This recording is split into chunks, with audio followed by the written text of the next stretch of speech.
Hello मेरे प्यारे viewers, आज हम लोग सॉ 2 का एक्सप्लेनेशन करने जा रहे हैं, जिस मूवी को 2005 में रिलीज किया गया था और इस मूवी की IMDb रेटिंग 6.6 है। इसके पार्ट 1 का एक्सप्लेनेशन हमने ऑलरेडी कर दिया है, जिसका लिंक डिस्क्रिप्शन में है। अगर आपने नहीं देखा है तो वो देखकर आइए। अब जैसे ही मूवी की शुरुआत होती है, हम देखते हैं एक लड़के को जिसका नाम माइकल मार्क्स होता है और जिसे जिगसॉ ने डेथ ट्रैप में फंसा रखा था। और तभी हम लोग बिली को देखते हैं, जो कि टीवी पर आके जिगसॉ का मैसेज माइकल को देता है। असल में माइकल पुलिस का एक खबरी होता है जो लोगों की इन्फॉर्मेशन पुलिस को देता है। जिगसॉ बताता है कि माइकल ने बहुत सारे लोगों की इन्फॉर्मेशन पुलिस को देकर उनकी लाइफ बर्बाद की थी। और जिगसॉ ये भी बताता है कि माइकल के पास सिर्फ 1 मिनट है उसकी जान बचाने के लिए। इसके साथ ही साथ जिगसॉ से एक हिंट भी देता है। जिगसॉ कहता है कि इस ट्रैप की चाबी उसके आंख के पीछे फिक्स कर दी गई है। अब देखना ये था कि माइकल अपनी जान बचाने के लिए क्या अपनी आंख को कुर्बान कर सकता है, क्योंकि माइकल उन्हीं आंखों से दूसरों पर नजर रखता था और जिगसॉ का यही टेस्ट होता है माइकल को सबक सिखाने के लिए। माइकल चाबी को निकालने की बहुत कोशिश करता है, मगर अफसोस उससे यह नहीं हो पाता और आखिर में टाइमर एंड होने के बाद उसके फेस के चित्रे उड़ जाते हैं। दूसरी तरफ हम ये देख पाते हैं कि डिटेक्टिव एरिक की उनके बेटे से बहुत बड़ी बहस हो जाती है और गुस्से में एरिक उसके बेटे को उधर से जाने के लिए कहता है। बाद में जब एरिक को अपनी गलती का पछतावा होता है, वो उससे बात करने की कोशिश करता है, लेकिन एरिक के डैनियल को बहुत बार कॉल करने पर भी उसका कोई अता पता नहीं होता। इसके बाद डिटेक्टिव एलिसन एरिक को माइकल के डेथ सीन के पास बुलाती है,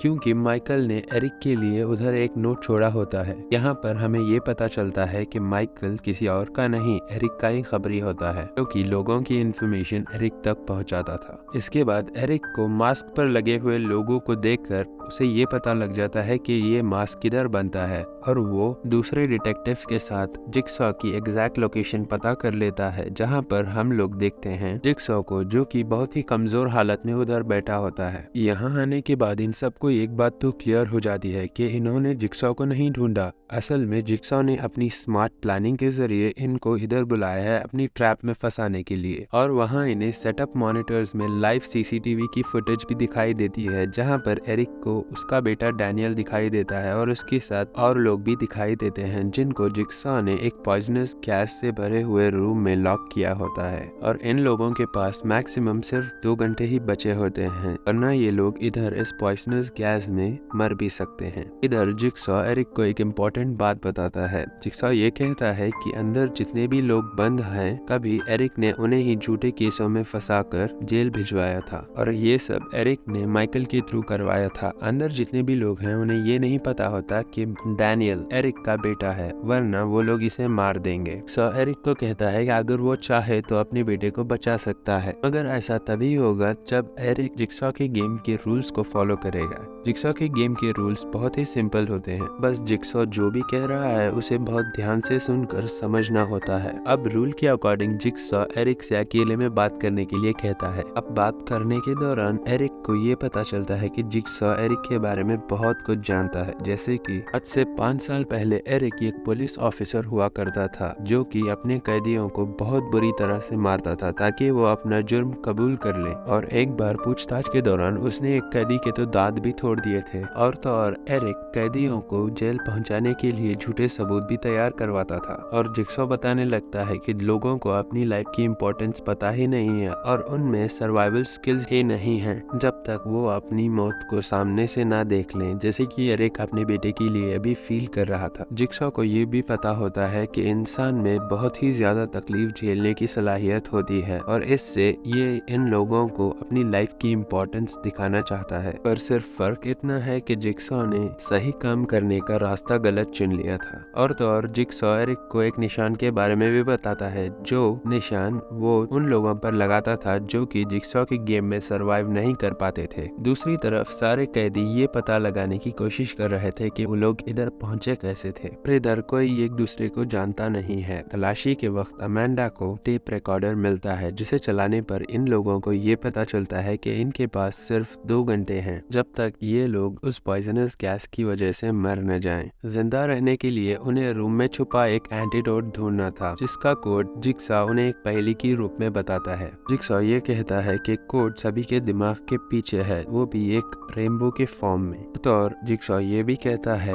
कि इन सभी लोगों को यहाँ होना एक चीज से लिंक्ड है और उस लिंक को ये लोग एक्स मार्क को ढूंढने पर पता लगा सकते हैं। यहाँ टेप रिकॉर्डर के साथ इन्हें चाबी और एक नोट भी मिलता है, जिस नोट में जिक्सा ने वार्निंग दी थी कि चाबी से कोई भी डोर नहीं खोलेगा, मगर जेवियर जिक्सा के रूल को इनकार करते हुए चाबी से डोर खोल देता है। मगर अफसोस इससे डोर तो नहीं खुलता। डोर के पीछे लगी हुई बंदूक लोड हो जाती है और वो चल जाती है। इससे डोर के हॉल में झांकते हुए गस की मौत हो जाती है। इसीलिए जिक्सा ने उधर एक नोट छोड़ा होता है। जिक्सा को पता था कि नोट पढ़ने के बाद भी कोई ना कोई उस डोर को खोलने जाएगा जरूर, और गस की मौत एक परफेक्ट एग्जाम्पल है सारे लोगों को रूल्स फॉलो करवाने के लिए। थोड़ी देर बाद रूम का दरवाजा अपने आप खुल जाता है। इसके बाद घर को अच्छे से चेक करने के बाद भी उधर से भागने का रास्ता किसी को नहीं मिलता, मगर थोड़ी देर बाद उन्हें बेसमेंट का एक दरवाजा मिलता है, जिसे खोलने के बाद उन्हें जिक्सा का मैसेज, एक पुतला और भी कई सारी चीजें मिलती हैं। और तो और पुतले के साथ में एक नाम ओबी भी दिया होता है। इन कैदियों में से ही एक आदमी का नाम ओबी होता है। असल में ओबी ही इन सभी लोगों को इधर लाया होता है, मगर उसे ये खुद पता नहीं होता कि वो इधर कैसे आया। जिक्सा अपने मैसेज में बताता है कि उसने भट्टी में 2 एंटीडोट्स छुपा कर रखे हैं। उनमें से एक ओबी का इनाम है इन सभी लोगों को इधर लाने के लिए, और दूसरा उन कैदियों में से किसी एक के लिए। रिकॉर्डेड मैसेज एक पहेली होती है, वो था कि when you are in hell only devil can help you. मगर इस पहेली पर कोई ध्यान ही नहीं देता। जब ओबी का नाम रिवील होता है तभी जेवियर ओबी को मारने की धमकी देता है, मगर ओबी उसकी धमकी से नहीं डरता। उसके बाद ओबी अपनी मर्जी से एंटीडोट्स को लेने के लिए भट्टी के अंदर जाता है और सक्सेसफुली उसे एक एंटीडोट मिल भी जाती है, मगर एक और एंटीडोट के लालच में वो और थोड़ी अंदर जाता है और इसी बीच भट्टी का दरवाजा बंद हो जाता है और ओबी की जल कर उधर ही मौत हो जाती है, और ओबी के साथ ही साथ वो एंटीडोट भी उधर ही रह जाते हैं। इसके बाद इन लोगों को एक और रूम मिलता है, जिस रूम का डोर खोलते ही उसका टाइमर एक्टिवेट हो जाता है। इसके बाद रिकॉर्डर को सुनने पर ये पता चलता है कि ये रूम जेवियर के टेस्ट के लिए है, जो कि एक ड्रग डीलर होता है, जो कि लोगों को ड्रग्स बेचता था। जेवियर का टेस्ट ये होता है कि उसे नीडल से भरे हुए पूल में कूदना था और उसे रूम की चाबी ढूंढनी थी। यहाँ पर एक एंटीडोट होता है, मगर जेवियर वो खुद करने की जगह अमेंडा को उस पूल में ढकेल देता है।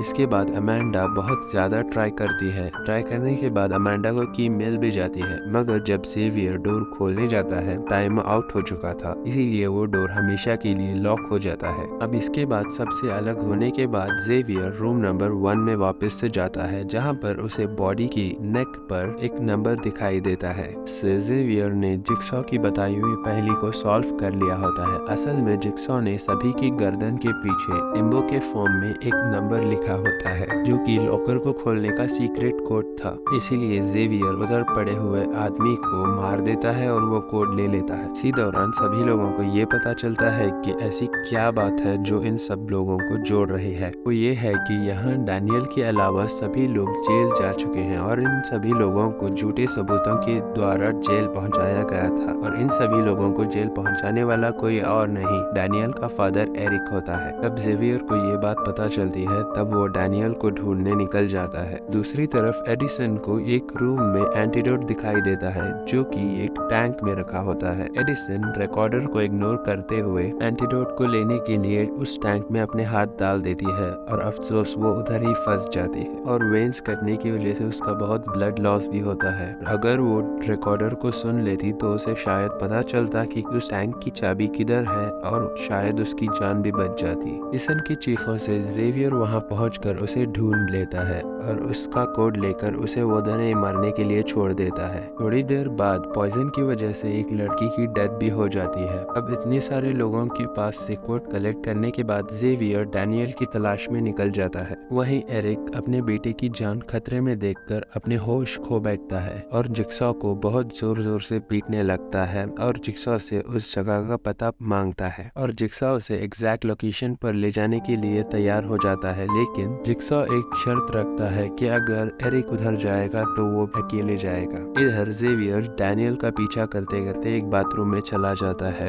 इधर जेवियर अमांडा को धमकी देता है कि वो चुपचाप अपना और डैनियल का नंबर उसे बता दे। अमांडा जेवियर से पूछती है कि वो लोग तो कोड बता देंगे मगर वो अपने ही पीछे लिखा हुआ कोड कैसे पढ़ेगा, इसीलिए जेवियर अपने पीछे की स्किन निकाल लेता है अपने ही चाकू से। इसके बाद तीनों में हाथापाई के दौरान डैनियल के हाथों जेवियर की मौत हो जाती है और दूसरी तरफ एरिक जिक्सॉ की बताई लोकेशन के मुताबिक उधर पहुंच जाता है, मगर ना तो एरिक को ना तो स्वॉट टीम को उधर कोई दिखाई नहीं देता। इसके बाद इन्हें ये पता चलता है कि अब तक ये जो भी देख रहे थे वो सिर्फ एक प्री रिकॉर्डेड वीडियो था, यानी विक्टिम के साथ अभी तक जो भी हुआ था वो जिक्सॉ को पकड़ने से पहले ही हो चुका था। और इधर एरिक भी अपने बेटे को ढूंढते हुए उस वॉशरूम में पहुंच जाता है, अगर उसे वहां पर डैनियल या अमांडा कोई भी नहीं मिलता। भी उसे बाथटब में किसी की डेड बॉडी दिखाई देती है। करीब जाकर जब वो उसे चेक करता है तभी वो डेड बॉडी उस पर अटैक करके उसे बेहोश कर देती है। होश में आते ही एरिक देखता है कि उसके हाथों में चेन्स लगे हुए हैं। एरिक के टेप को सुनने के बाद एक राज रिवील होता है। यहाँ पर जिक्सॉ के अलावा भी कोई और मास्टरमाइंड था।